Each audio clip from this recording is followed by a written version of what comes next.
What's up, party people? Okay, this is just about the last video. Now that I ain't carrying a big bag of sticky garbage to the dumpster. All right. First off, about the videos. Okay, I record these videos on two devices.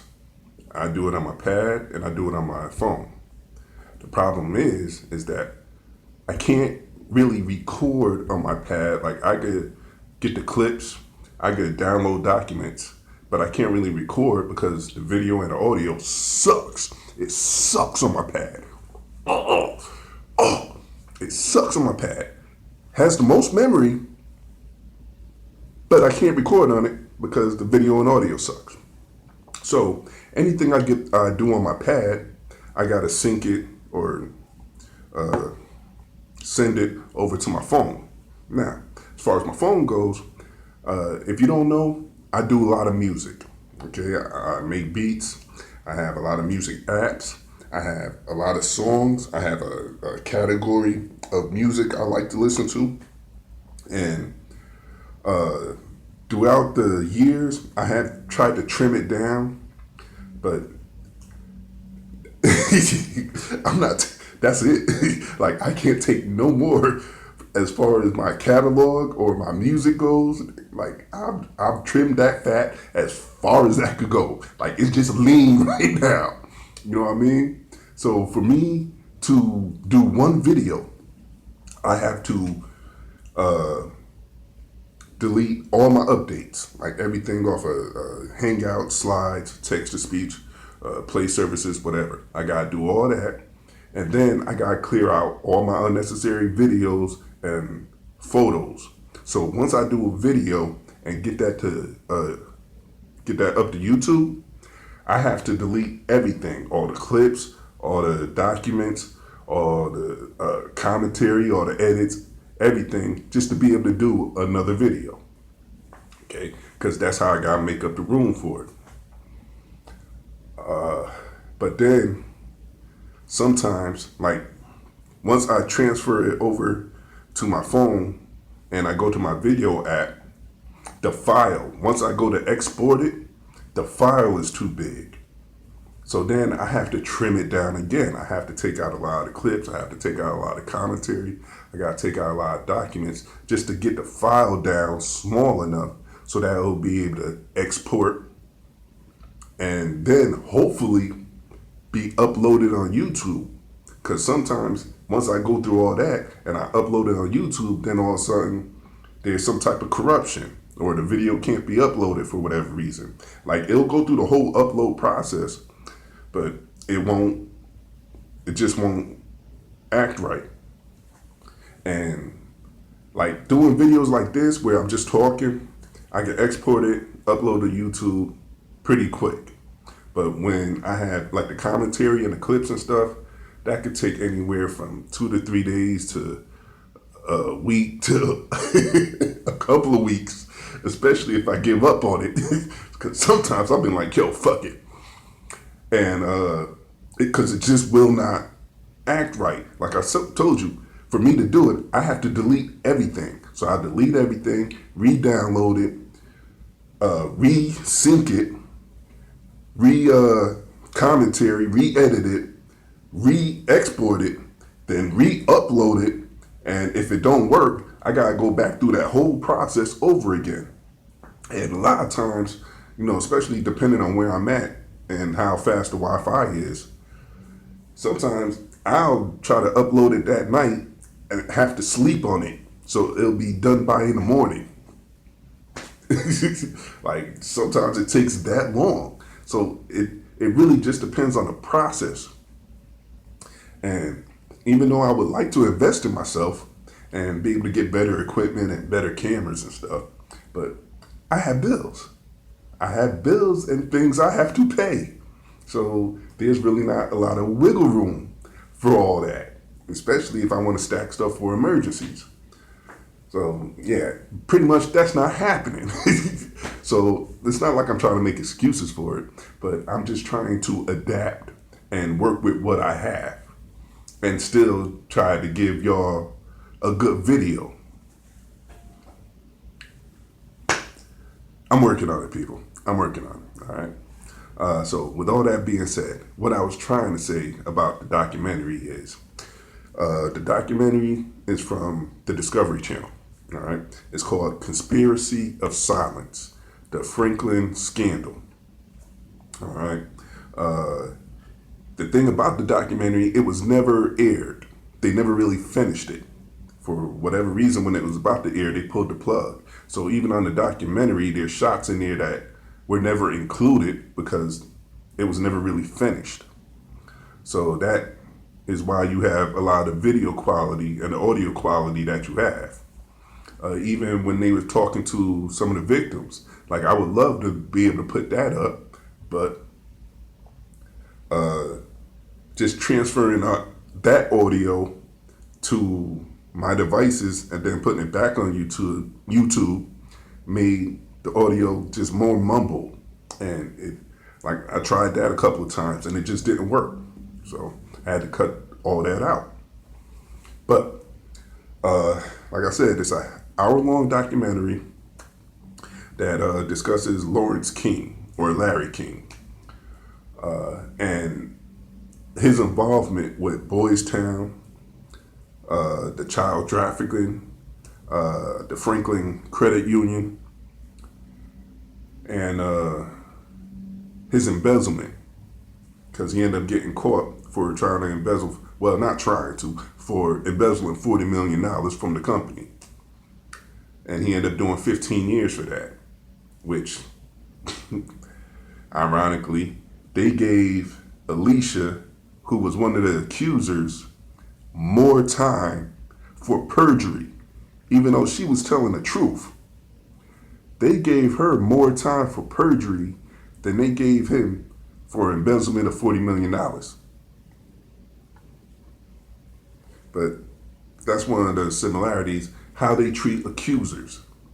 Like, and it's known, it's a known tactic to criminalize and delegitimize the accusers, even though the accused are really the ones that did the most horrific crimes. But as we all know, the accusers get punished more than the people who actually committed crimes ever do, because of that two-tier justice system that we talked about before. But anyway, like I said, it talks about his accuser, his assailants. One was a big-time editor, I think a newspaper editor, and another one was some type of big dude in retail. And from what I've seen, nothing ever came of them two either. And it talks about how they tried to criminalize and discredit the accusers, and how they tried to silence or stifle the investigation until the FBI got a hold of it and they just shut it down, the FBI.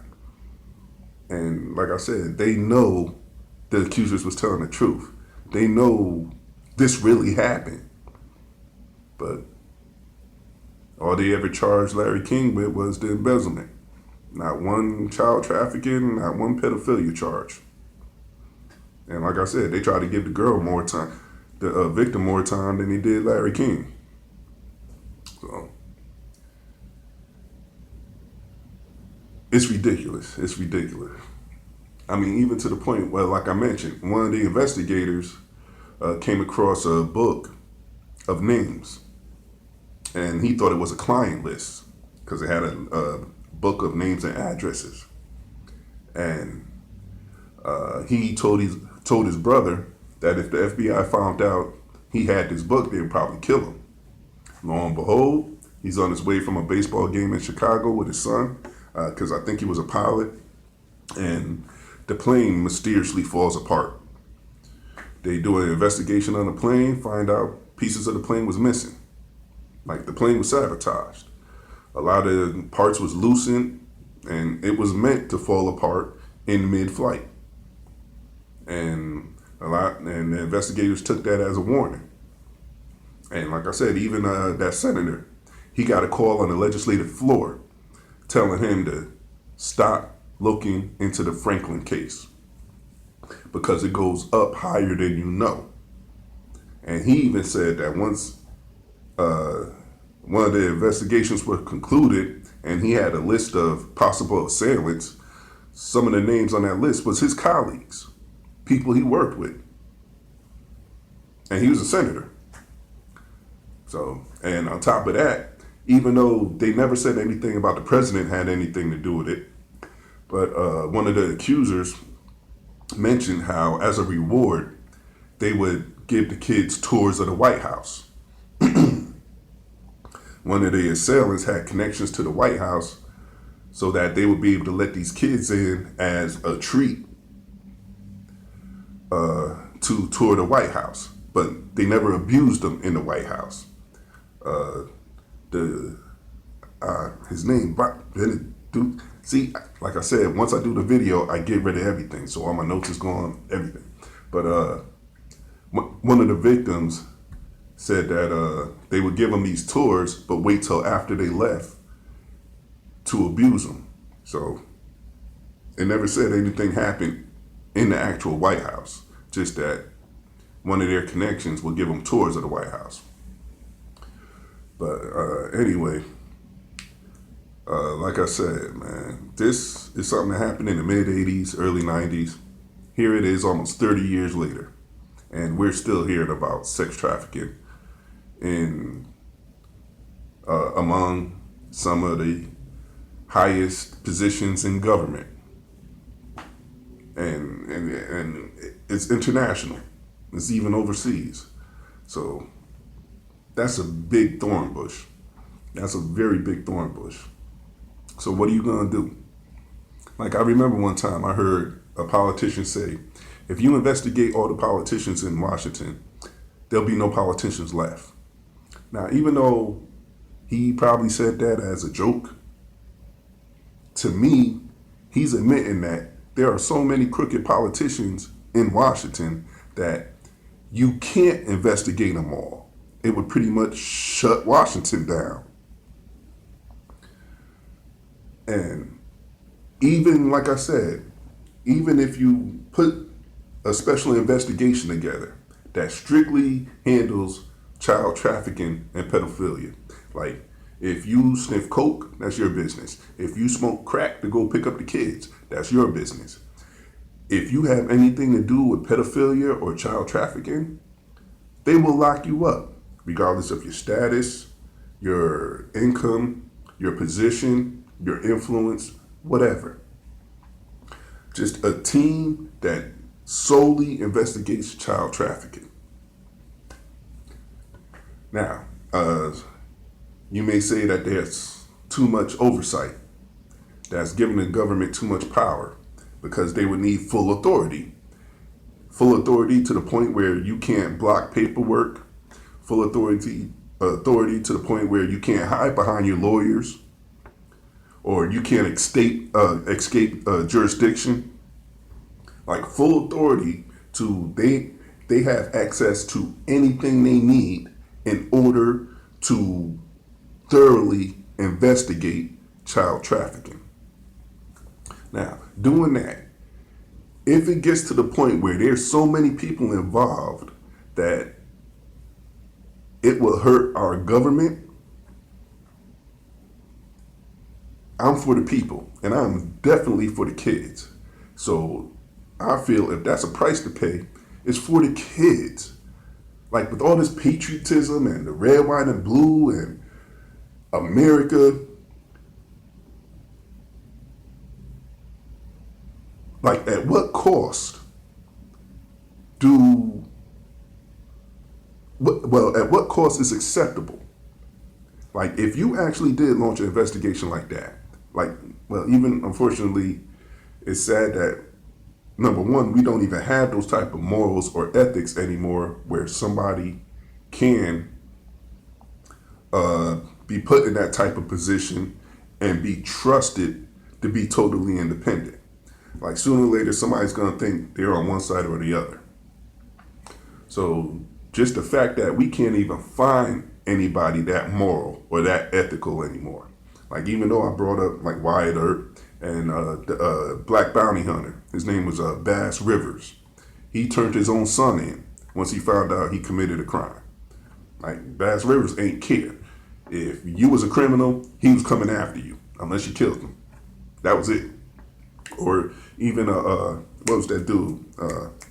Elliot Ness. Elliot Ness was strictly to go after Al Capone. But finding somebody like that these days, that's a hard thing to do. That's number one. And number two, well, shoot, they have no problem shutting the government down and taking off for a few months. So how bad would it cripple? Like, if it ends up being a bunch of politicians involved, how bad would it cripple our government? And like I said, besides that, it's for the safety of the kids. Like, to me, there shouldn't be any question about it. Like personally, you know those things they used to lock witches up in? Like when your head's sticking through and your hand's sticking through? You know what I mean? I would have a row of those lined up. And for anybody involved in sexually abusing a child, I will put you in those things butt naked. I will find a herd of the horniest horses I could find. Raise the gates, just let them loose on you. If you violate a children or a child like that, I'm gonna let these horses violate you. That's me personally, but then again, that's why I'm not in charge, because I would do things like that. But the thing is that we should at least try. I mean, at least for the kids' sake, make an attempt, man. At least act like you really want to do something about this. Like I said, that documentary was almost 30 years ago, and we're still hearing about these cases today in the same circles. So not only have they been getting away with it, there's been numerous participants, at least as we know for a fact, for 30 years or more. But what can you do? What can you do when the people who are in charge of the investigation or doing the investigation can be so easily influenced or so easily shut down or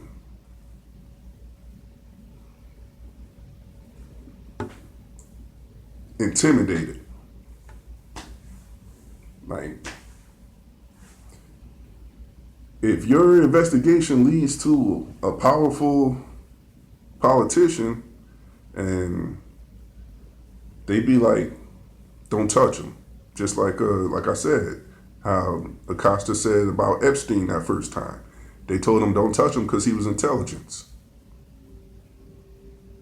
Even though they knew what he did. They know exactly what he was doing. So where's the line? Like, where's the line to be drawn on that? Like, he's a child trafficker, but because he was a double agent, look the other way or give him a slap on the wrist.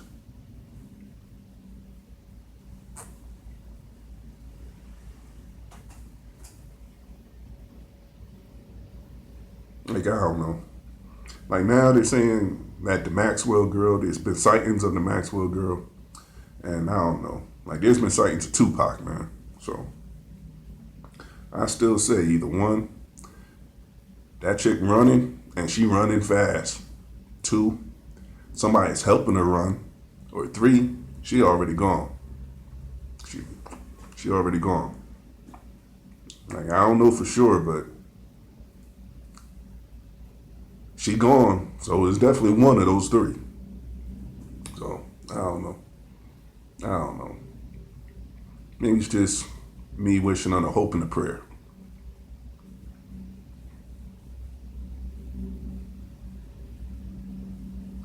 But yeah, that's pretty much it. Once again, I did not keep this short. There's probably a lot in this that I wanted to say that I didn't say, but I'm not going to say because I'm still trying to keep this short. So, any ideas or any thoughts you have, just put it down in the comments. I'm always happy to hear from y'all. And next video, I'm gonna give some of y'all a shout out, man, because some of y'all really been sticking with me, and I don't want to leave anybody out. So I'm gonna get a list of the names of everybody that's really been sticking with me on these videos and teaching me some things, and really been supportive. And I appreciate that. Thank you so much. Because really, there's been a few times where I just wasn't going to do these anymore. But y'all pretty much keep my head up about it. So thank you. I appreciate that from the bottom of my heart, sincerely. Till next time, y'all be blessed, be safe.